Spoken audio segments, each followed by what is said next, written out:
Welcome back to your second quiz. This video is going to start off right away. So what is casting? The answer is that casting is a way to change the data type of a value. For example, you can have something like this, and we can cast that to some data type.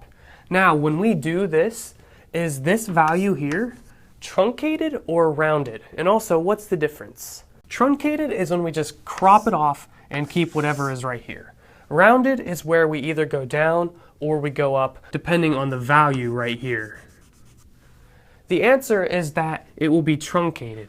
So even if we have 5.999, if we cast that to an int, it's going to be 5. If you have a character array, what is the last thing you put in here to make it a string?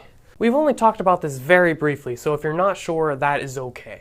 It is called the null character, or the terminating character, or the null terminator. And if you were to write it out, it would look like this, a backslash and a 0. Okay, so the next question. What's the difference between a primitive data type and a complex data type?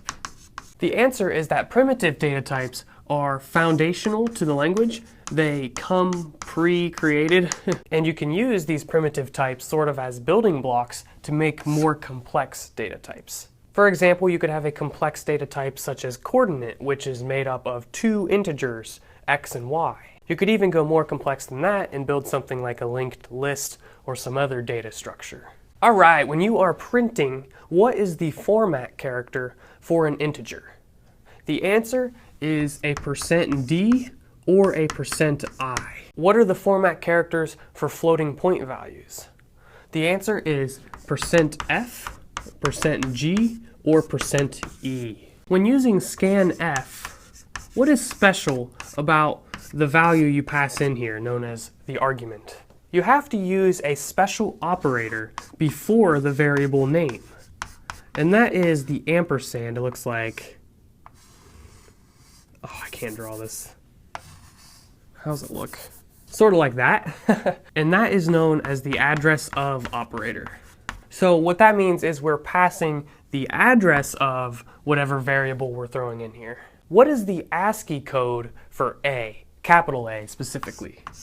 If you don't know, you could look up the ASCII table, or you could start printing different characters as integers.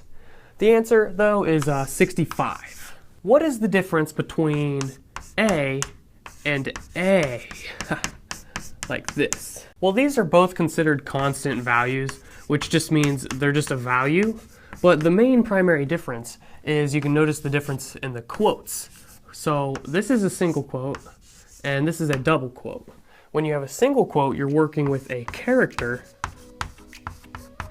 And when you have double quotes, you are working with a string. So if you have a function that takes a string, you could just pass in an A like so. That's all the questions I have for this video. Please be sure to check out the next one and be sure to subscribe.